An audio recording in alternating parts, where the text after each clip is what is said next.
안녕하십니까.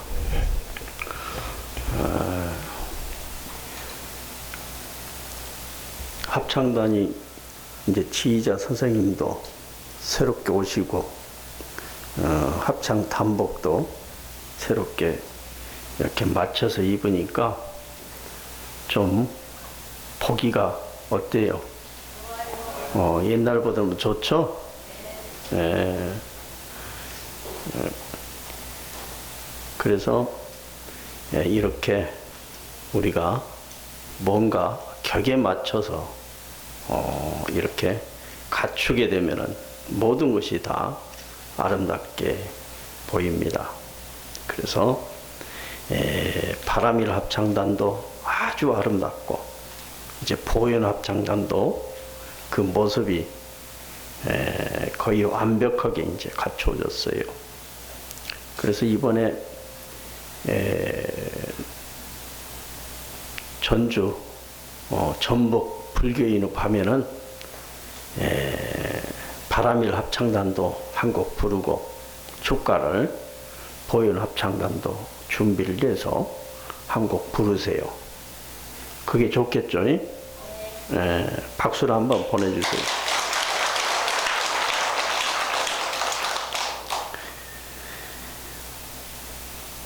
여러분들 겨울이 되면은 몸을 보호하기 위해서 한약 드시죠? 안 드신 분들도 계시지만 드신 분들도 계세요. 그리고 좋은 약은 한번 끓여서 먹는 것이 아니고 재탕, 삼탕 이렇게 해서 끓여서 먹죠? 그래서 오늘은 조실스님께서 미륵사제에서 불사리 봉안 때 했던 그 내용에다가 내가 조금 덧붙여가지고 그렇게 오늘 재탕 법문을 하려고 합니다.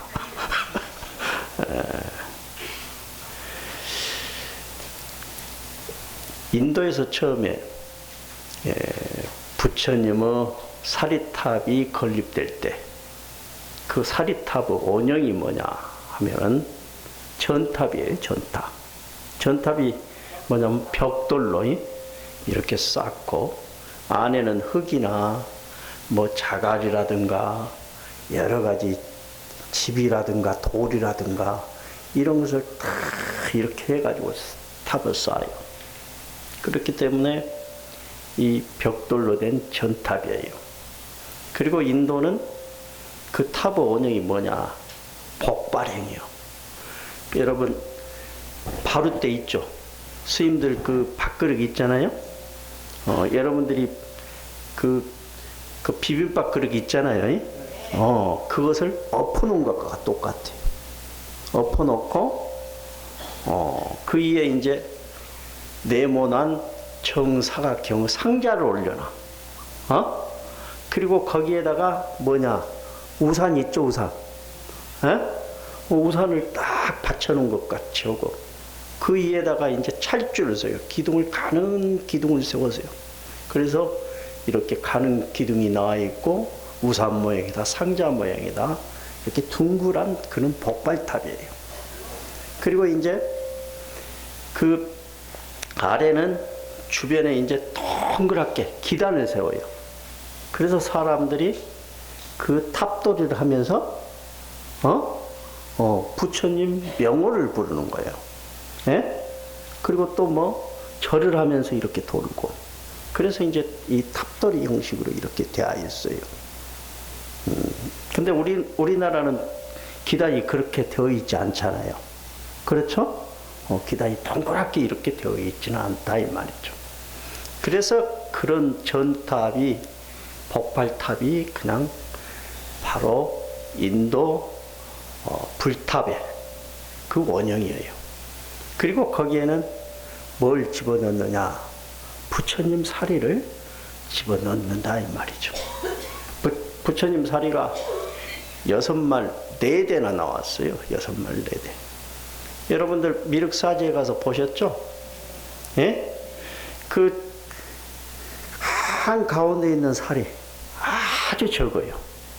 그 사리가 가장 영롱해요. 어? 그래서 그것을 바로 유리병에다 넣는 거예요. 유리병에다가. 그리고 이제 그 다음에 나머지 13관은 어디에다 넣느냐? 유리병에다 넣고 이렇게 그 뭐냐면 이제 그것을 내호에다 넣는다. 내호. 유리병을 내호해요. 그러면 이제 예호가 있어요. 내호와 예호 사이에 나머지 이제 13가가 들어있던 거예요. 그런데 왜 그 가장 적은 그 사리를 가장 소중하게 모셨냐 이 말이죠. 그게 빛이 나요. 빛이 자동으로 이렇게 발사하는 거 아주 영롱하다 이 말이죠. 그래서 사리의 크기는 바로 뭐냐? 좁쌀만하다 이 말이죠. 좁쌀만하다. 여러분, 그게 이제 뭐냐 하면은 일본 말로 사리요, 그게. 예? 좁쌀이 살이에요. 살이에요. 그러니까 그 쌀로 이런 좁쌀만한 걸 우리가 이렇게 만든 걸 그 뭐요 냉면 살이라고 하잖아요. 냉면 살이 이런 거 보면은 무슨 색깔이에요? 하얀 색깔이잖아요. 그렇죠? 그리고 나머지는 이제 여러 가지 색깔이 있는 거예요. 그래서 사리 중에 진짜 사리는 그렇게 좁쌀만하면서 빛이 나는 하얀 살이어야 된다 이 말이죠. 이걸 이제 그 탑 속에다 넣는 거예요. 그리고 이제 그러한 전탑이 이제 여러분들이 알다시피 타클라막한 사막을 따라서 남로 북로로 해가지고 이렇게 온다 이 말이죠.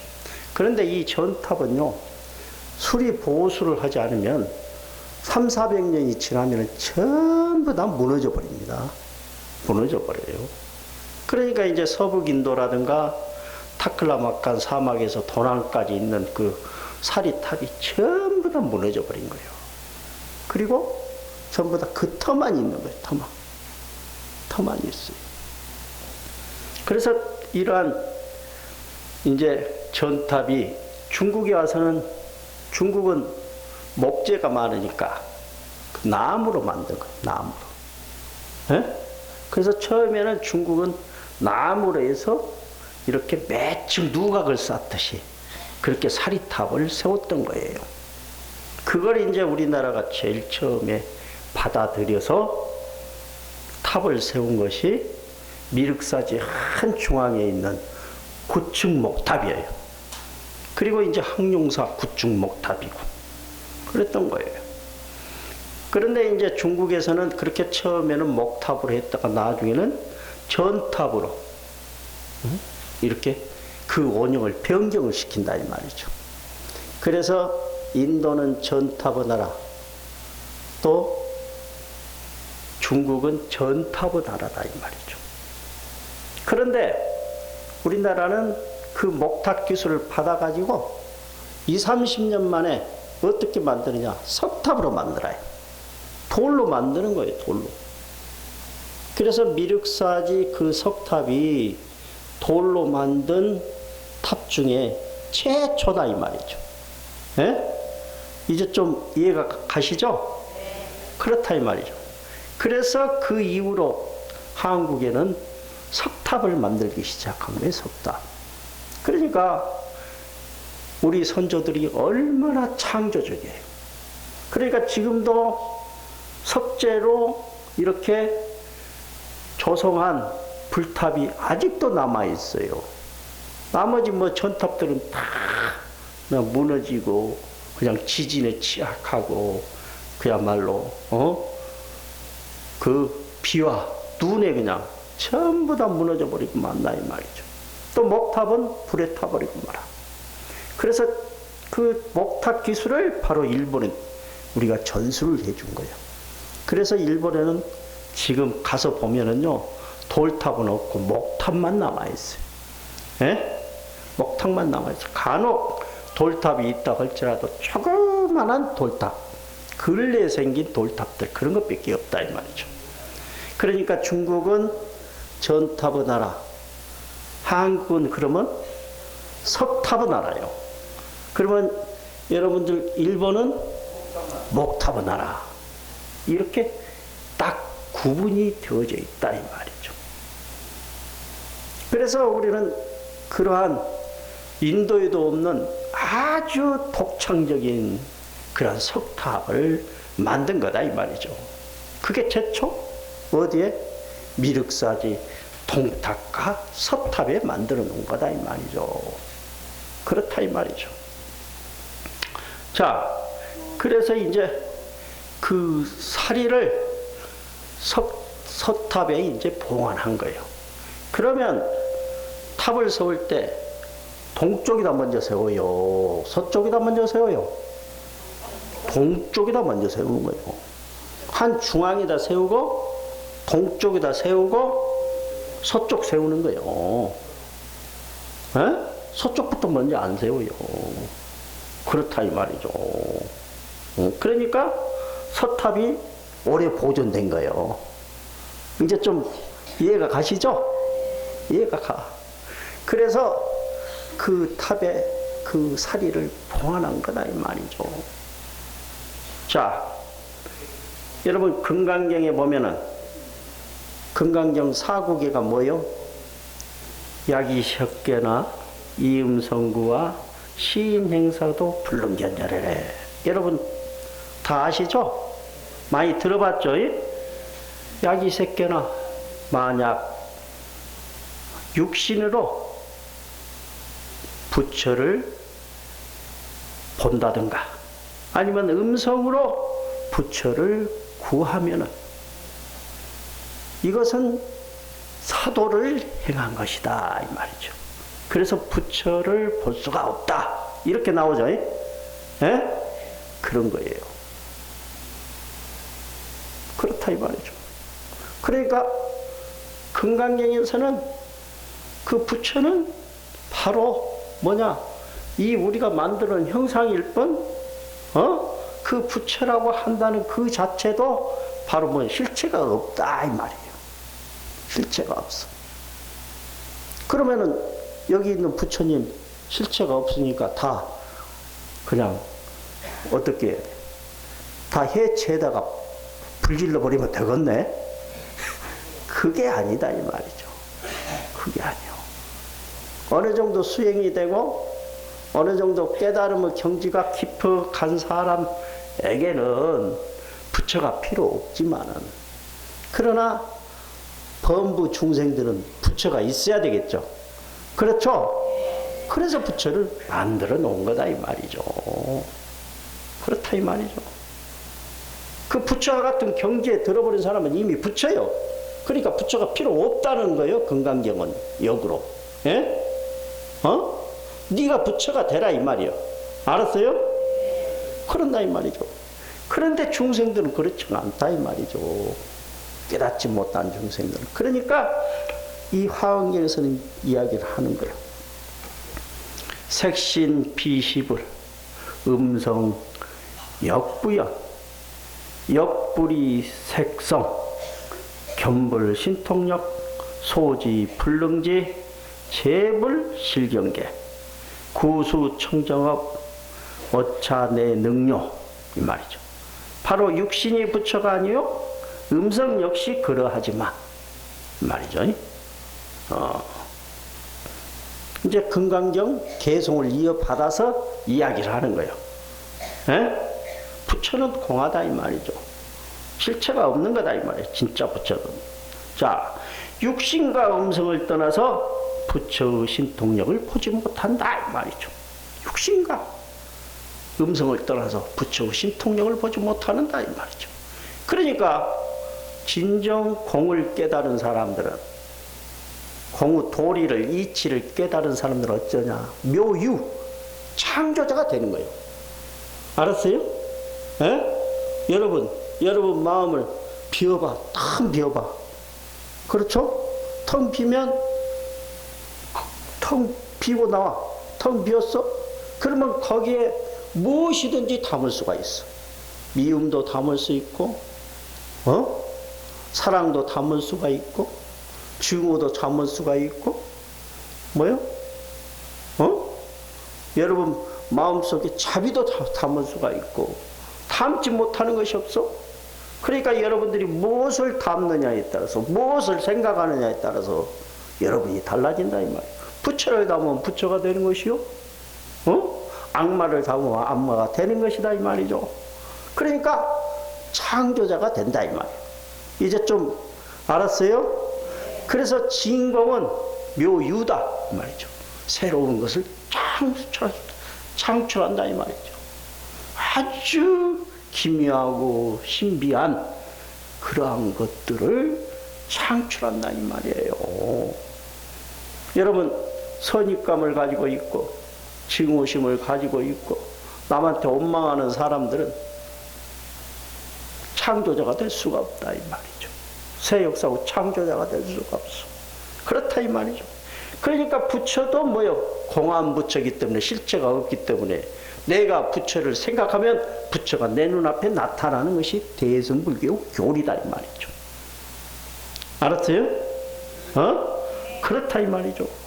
자, 그래서 지혜가 적은 이는 부처님의 진실한 경지를 알 수 없고 오랫동안 청정한 업을 청정한 수행을 닦아야 부처의 경계를 알 수 있다 이 말이죠. 바로 뭐냐? 네가 가지고 있는 네 마음속에 삿된 생각들, 어리석은 생각들, 성내는 생각들, 분별 망상심을 바로 없애버리면 그때 바로 진정으로 부처를 볼 수가 있다 이 말이죠. 예? 그런데 그러지 못한 사람들한테는 어떻게 해요? 부처님께서 신통력으로 부처를 보여줘야만 된다 이 말이죠. 그게 바로 뭐냐?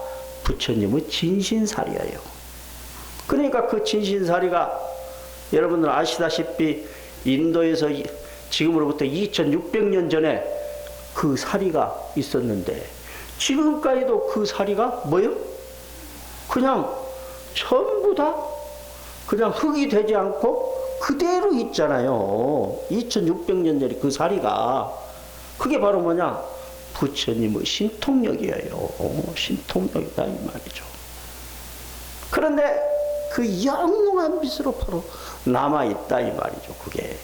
그러니까 이런 것들을 화엄경 도솔궁중 개참품에 바로 이야기를 하고 있다 이 말이에요. 도솔천에는 누가 있어요? 미륵부처님이 계시죠? 그래 안 그래요? 바로 그것을 이야기를 하고 있는 거예요. 그러니까 이러한 경전을 종합해서 거기에다 미륵사지를 세운 거예요. 그리고 부처님 사리를 거기다 봉안한 거다 이 말이죠. 여러분 아시다시피 이 진짜 사리는요, 부처님 사리는 물속에다 넣으면 떠요. 예? 처음에는 들어갔다가 푹 나와요. 그런데 일반 스님의 사리는 그냥 탁 넣잖아요. 그 물속에 가라앉아 버려요. 가라앉아. 그리고 3000도나 되는 그 열에도 부처님의 진신사리는 녹지가 않아요. 녹지가 않아. 그리고 1000년, 2000년 지나도 전혀 그 모습이 변하지가 않아요. 다른 스님들의 사리는 조금 변해요. 변하고 이제 흙으로 변하고 그런데. 그러니까 이게 부처님의 신통력이 그대로 입증된 거예요. 그러니까 인도 사람들은 부처님의 그 사리를 모시고 그게 바로 부처님이라 생각했던 거예요. 그게 죽은 부처님이 아니라 살아있는 부처님이다 이 말이죠. 그러니까 미륵사지 석탑이 그야말로 하나의 석탑이 아니에요. 그것은 그냥 아름다운 이게 아주 그야말로 균형 잡힌 이러한 공예품이다, 예술품이다, 작품이다, 이게 아니에요. 석탑 그 자체로 하나의 공예품이고 작품이지만은 거기가 사리가 들어있어 뭐요? 석탑에 바로 호를 불러 일으키는 거예요. 호를 넣는 거예요. 정신을 넣는 거다 이 말이죠. 여러분들도 육신 있잖아요. 육신 있어요. 그러면 여러분 어떤 정신을 갖느냐에 따라서 여러분들의 육신이 달라져요. 범부 마음을 가지면 뭐요? 중생신이 되는 거요. 부처 마음을 가지면 불신, 부처님 몸뚱이가 되는 거예요. 자비신 마음을 가지면은, 정신을 가지면은 자비의 육체가 되는 것이에요. 그렇다 이 말이죠. 그러니까 석탑도 마찬가지요. 부처님 사리를 얻다 이 말이죠. 그러면 그 석탑이 바로 부처님이다 이 말이죠. 그래서 인도에서는 바로 제가 신자들이 그 불탑을 부처님처럼 모셨던 거다 이 말이죠. 그러니까 이 불탑은 부처님을 나타난 거예요. 그 다음에는 인도에서 불탑이 생기고 나중에 이제 이 불당이 생긴 거예요. 불당. 그래서 부처님 상을 모셔놨다고 해서 부처님 상이 뭐예요? 금색이잖아요. 금당이라고 불린 거예요. 금당. 그래서 사찰의 금당이 어디냐? 바로 본당이 어디냐 이거요. 예? 금당이 부처님을 모셔놓은, 금색 부처님을 모셔놓은 그 집이다 이 말이죠. 그래요. 여러분 금산사에 가보면 금당이 어디예요? 금당이 본래 금당은 미륵전이에요. 미륵 부처님을 제일 처음에 모셨어요. 통일 신라시대 때. 그리고 그 다음에 이제 고려시대 때 이제 그걸 짓고 대적광전을. 그래서 이제 뭐냐, 이제 금당이 이제 2개가 된 거예요. 처음에는 이제 그렇게 됐어. 그런데 그것도 뭘 땄느냐? 미륵사지 그 법당 형태를 딴 거예요. 미륵사지는 석탑이 3개가 있고 그 뒤에 금당이 몇 개 있어? 3개요, 3개. 그러니까 바로 금산사도 거기에 이제 하나 더 붙여가지고 바로 대적광전을 짓는 거예요. 그렇다 이 말이죠. 그러니까 그야말로 사찰의 전형적인 원형이 뭐냐? 이 미륵사지요. 한국 사찰의 전형적인 그 원형이. 그러니까 탑을 하나를 이제 이렇게 지은 사찰이 있잖아요. 그러면은 그 뒤에다가 바로 법당을 이렇게 지어요. 그런데 이제 탑을 이제 2개 짓고 2개 이렇게 조성을 하고 또 이제 탑 뒤에다가 법당을 지어야 되는데 그렇지 못하면 하나만 짓는다 이 말이죠. 그래서 미륵사지 삼석탑 상금당 이걸 토대로 해가지고 각 사찰이 절을 짓는 거다 이 말이죠. 그러니까 여러분 아시다시피 금산사에도 여러분들 보면은 탑이 몇 개 있어요. 탑이 몇 개 있어요. 금산사에 가봐. 탑이 그 방등계단 위에 가장 높은 데다 모셔놨죠? 왜 그러냐? 거기는 부처님의 사리를 모셨기 때문에 가장 이쪽에 모셔놓은 거예요. 그럼 법당은 그 사리탑 아래잖아요. 그렇죠? 그러니까 부처님의 그 진신사리가 부처님이다. 이렇게 해서 가장 높은 데다 그렇게 딱 모셔놓은 거예요. 그 다음에 여러분들 아시겠지만은 탑이 또 하나가 있어. 대장전이요, 대장전. 대장전 지붕 위에 보면은 어떻게 되어 있어요? 복발로 해가지고 이렇게 그 탑 상륜부가 그대로 올라가 있어. 그 5층 석탑 상륜부 있죠? 위에 1층, 2층, 3층, 4층, 5층 빼고 위에가 그대로 그 대장전에다 올려놓은 거다 이 말이죠. 특이하잖아요. 그래서 옛날에는 거기다가 부처님 경전을 모신 거예요. 경전. 그래서 그것이 탑이면서도 정각이다 이렇게 여긴 거예요. 그래서 탑의 상륜부를 거기다 올려놓은 거예요. 그러면 대장경은 바로 뭐냐? 부처님께서 말씀하신 진리요, 법이요. 그래서 거기가 바로 법신사리를 모신 곳이다 이 말이죠. 그러니까 부처님은 사리가 없는 곳에서는 뭘 모셔? 법신사리를 모신 거예요. 법신사리. 그게 바로 뭐냐? 영기개송이야. 영기법 송이다 이 말이에요. 영기개송이다 이 말이죠. 그래서 부처님께서 말씀하신 그 진리가 바로 뭐요? 하나다 이 말이죠. 하나예요. 둘이 아니다 이 말이죠. 이걸 의미한다 이 말이죠. 자, 그러면 부처님은 바로 뭐냐? 영기법신이다 이 말이죠. 영기법신. 이 세상에 여러분들 모든 것은 인연 따라 생멸하고 인연 따라 어떻게 해요? 모든 것은 유지되고 있는 거예요. 그래요 안 그래요? 잘 모르겠지? 올해 여러분 메르스 사태가 났죠?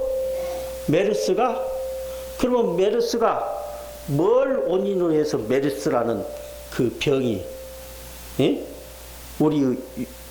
우리가 그야말로 옮게 되느냐 이 말이죠. 어떻게? 낙타 있죠? 낙타가 감기가 걸려. 그렇죠? 감기가 걸려. 그러면 낙타 바이러스가 우리 인체에 침입한다 이 말이죠. 그럼 본래 우리 육체에서는 이 낙타 바이러스가 배출되도록 되어 있어요. 그런데 이제 우리가 이렇게 오래 살고 혼탁하게 살다 보니까 이 유전자가 변이 돼. 그걸 감지를 못한 거예요. 그래서 그걸 우리 몸속에서 딱 담아내는 거예요. 딱 배출하지 않고. 그러니까 메르스가 걸린 거예요. 그렇죠? 일종의 감기요. 낙타 감기잖아요. 그렇죠? 그렇다 이 말이죠. 그러니까 여기에 대해서 면역성이 없어 전혀. 그러니까 이제 몸이 약한 사람들이 그냥 많이 죽잖아요. 메르스 같은 거 걸리면. 여러분 A온 바이러스 뭐예요? 새가 감기가 걸렸잖아. 그러죠? 근데 똥을 쌌어. 거기에서 이제 그 바이러스가 전파가 돼서 닭 오리가 뭐예요? A온 그 바이러스에 감염되어서 죽는다 이 말이죠. 근데 왜 그렇게 급속적으로 확산되느냐 이 말이죠. 대량 사육을 하잖아요. 그렇죠? 그리고 그야말로 양계장 이런 데서 기르기 때문에 인공적으로 기르기 때문에 체력이 약해요. 체력이 약해. 그런데 뭐 기러기라든가 이런 것은 밖에서 놀잖아. 그러니까 체력이 강하니까 그걸 뭐요? 극복을 할 수 있는데 그 바이러스를 이겨낼 수가 있는데 일반 그야말로 우리가 사육하는 그러한 닭, 오리 이런 것들은 그것을 이겨낼 수 있는 그러한 면역 체계가 없다 이 말이죠. 그러니까 전부 다 그냥 한번 퍼지게 되면 안 되니까 그냥 다 매몰시켜 버리잖아요. 그렇다 이 말이에요. 이게 바로 뭐예요? 인연이요. 인연. 그렇다 이 말이죠. 그러한 인연이 조건이 형성이 되어 있다 이 말이죠.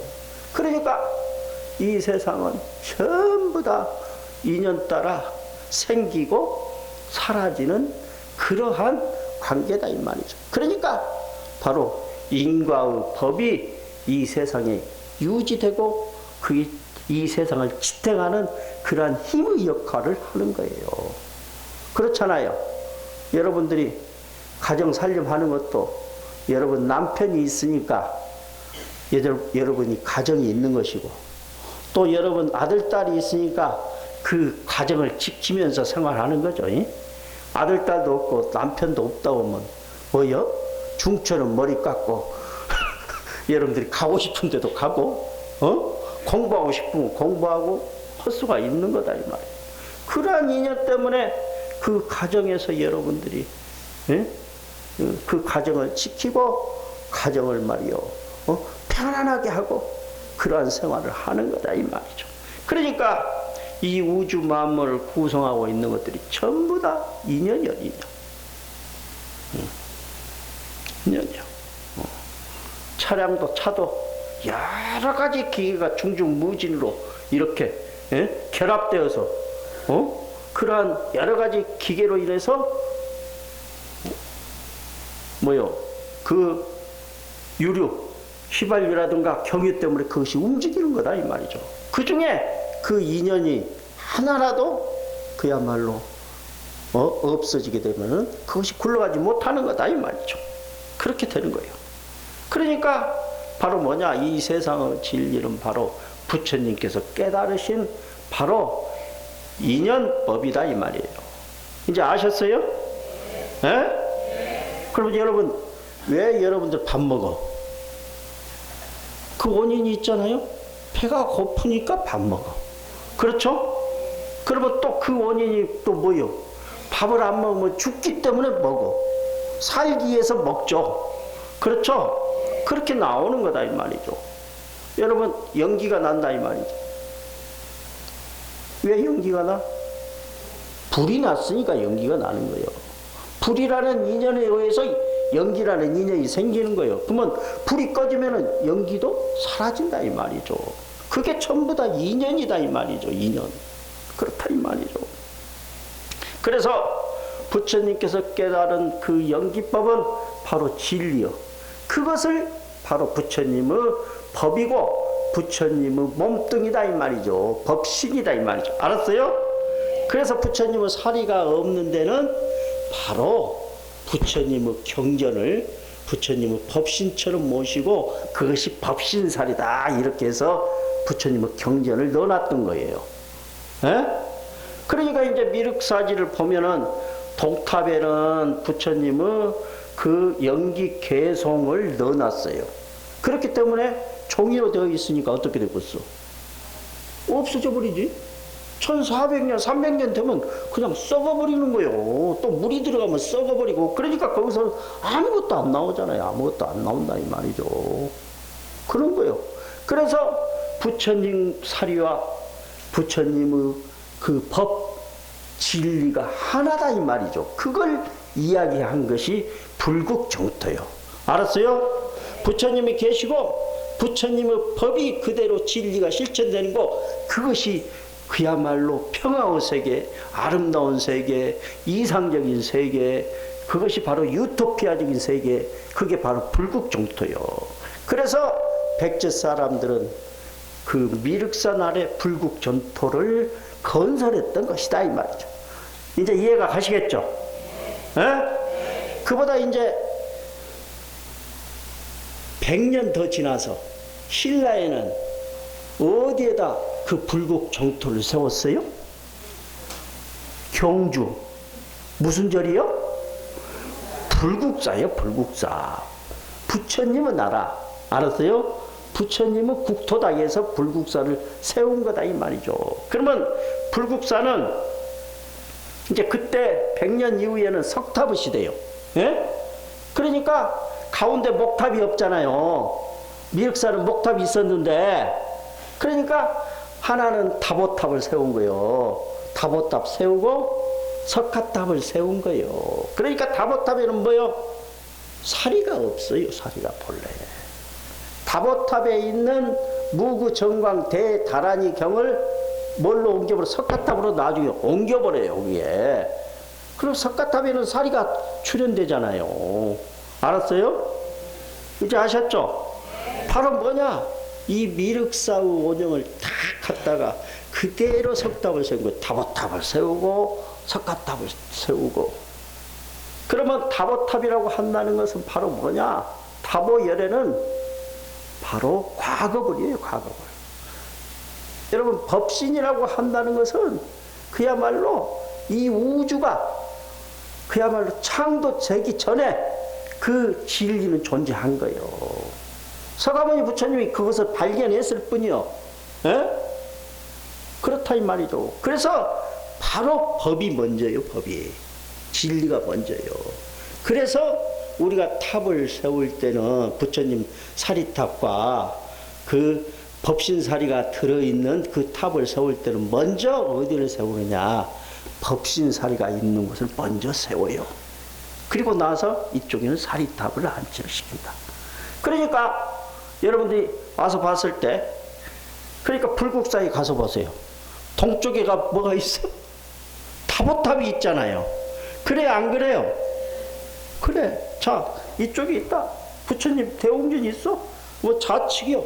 좌측에가 타보탑이고 우측에가 석가탑이고, 미륵사지에도 동쪽에가 타보탑이고 오른쪽에가 석가탑이요. 똑같아 이 말이죠. 그러니까 이 석탑을 만들고 사찰을 그야말로 짓고 이런 기술이 전부 다 백제에서 넘어간 거예요. 신라로. 응? 넘어간 거예요. 자, 그렇다 이 말이죠. 자, 금강경 5가의 여실실견문 제5를 봅시다. 총경선사께서 그야말로 읊으신 그런 개송이 있어요. 보신과 하시는 참이 아니라 하망한 인연인 줄 알면 법신은 청정하여 광대 무변하리라. 청각에 물이 있으면 청각에 달이 비치고 만리에 구름이 없으면 만리가 하늘이어라. 이렇게 이야기했어요. 그러니까 법신은 바로 뭐냐? 부처님께서 깨달으신 그 연기법을 의미하는 것이에요. 그걸 그야말로 인격화시켜서 법신이라고 이야기한 거다 이 말이죠. 그러면 이제 그 법신은 바로 뭐냐? 영월 분별이요. 그 법신이 화신의 모습으로 이 땅에 태어나는 것이 석가모니 부처님이고, 보신의 모습으로 태어나는 것이 아미타 부처님이고, 응? 그 약사 열애불이고, 그리고 뭐냐? 미륵불도 마찬가지다 이 말이죠. 그렇다 이 말이죠. 그러니까 바로 뭐냐? 법과 부처, 그것은 하나다 이 말이죠. 이걸 의미한 거다 이 말이죠. 그래서 이제 이런 것들이 나오는 것이에요. 그러니까 바로 뭐냐? 그야말로 그 영원한 그 법신, 법신은 그야말로 불생불멸이요. 그렇다 이 말. 그것과 누가 하나가 되느냐? 부처가 하나가 된다 이 말이죠. 그러니까 그러한 그 법은, 부처님의 법은 과거에도 똑같았고 현재에도 똑같고 미래에도 그냥 똑같다 이 말이에요. 그래서 그러한 부처님의 법신이 바로 서가모니 부처님으로 놔두고 아미타 부처님으로 놔두고 여러 가지 부처로 놔둔다 이 말이죠. 그래서 삼세 열애가 나오는 거예요. 과거 부처는 바로 다버불이고, 현재 부처는 서가모니 부처님이고, 미래 부처는 미륵 부처님이요.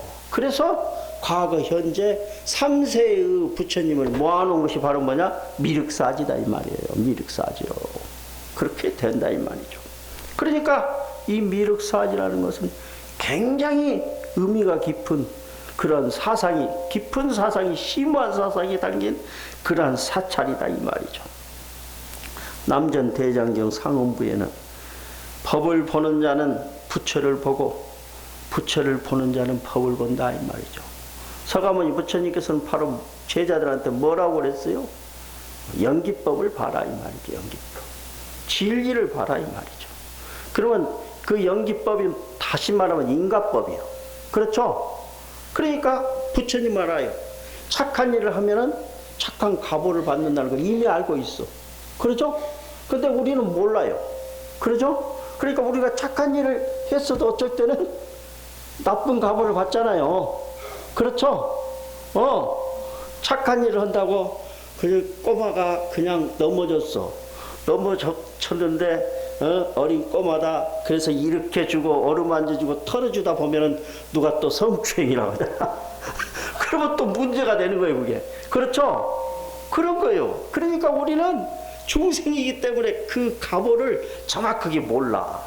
그래서 부처는 다 인과법을 깨달았기 때문에 그 가보를 알아요. 그러니까 부처님은 선택을 해서 착한 일만 하는 거예요. 그리고 착한 가보만 받는 거예요.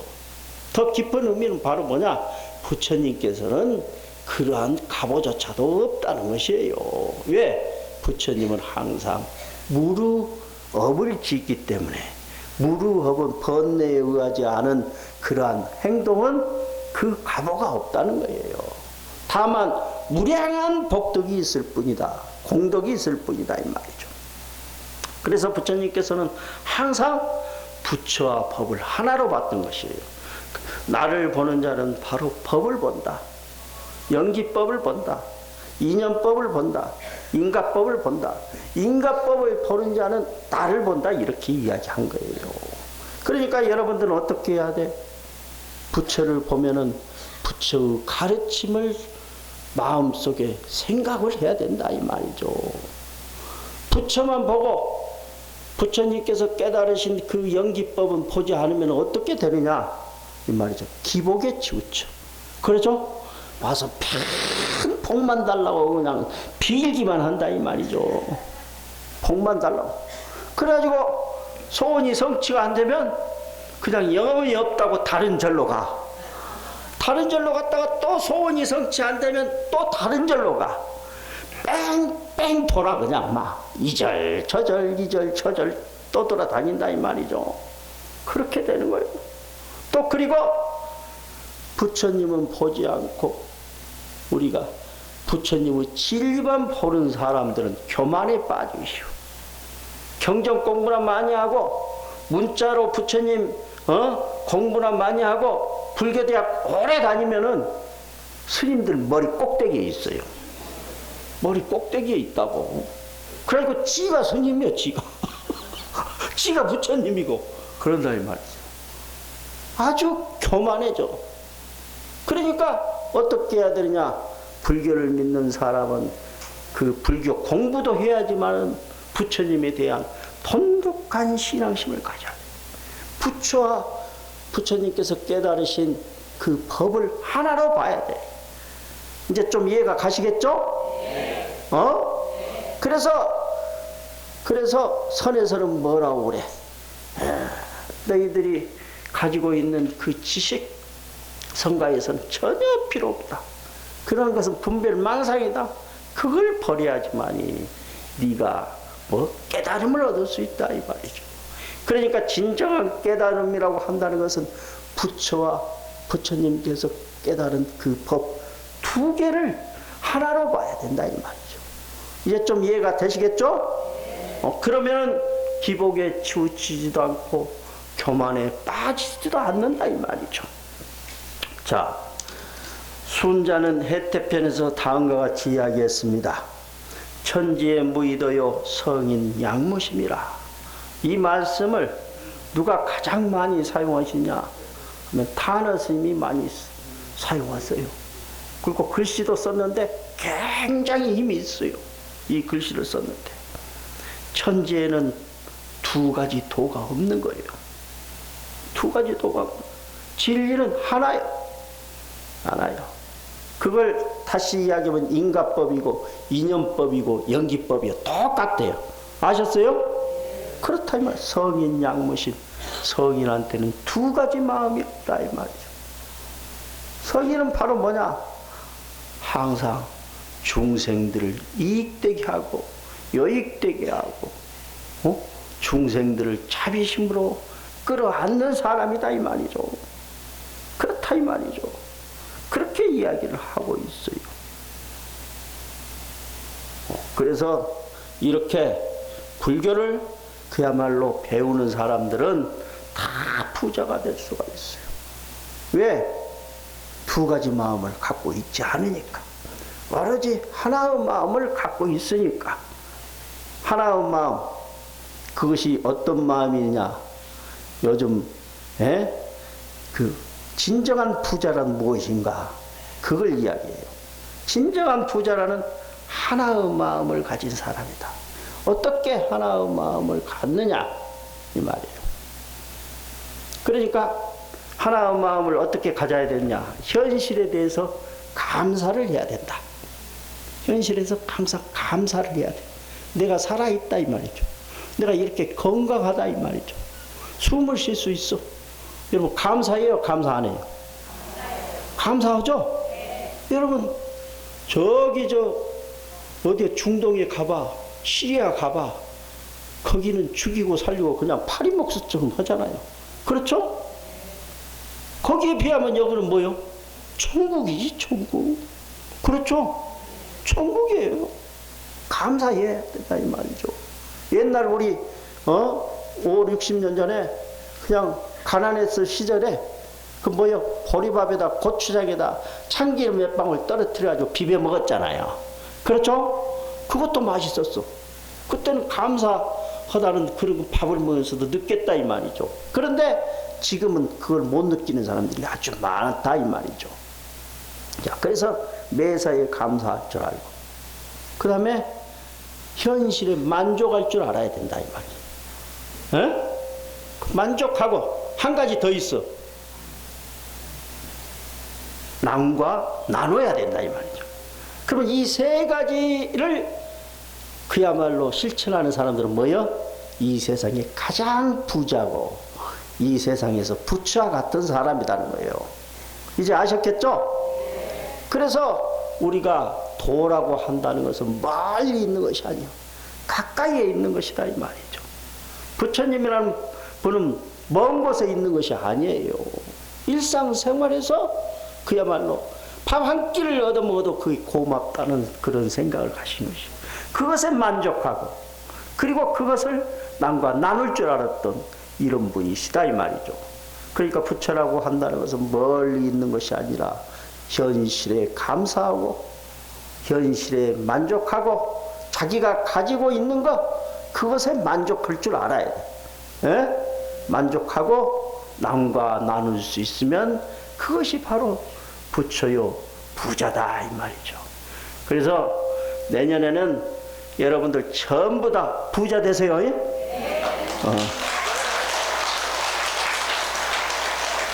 감사합니다. 오늘 법문을 간단히 마치겠습니다.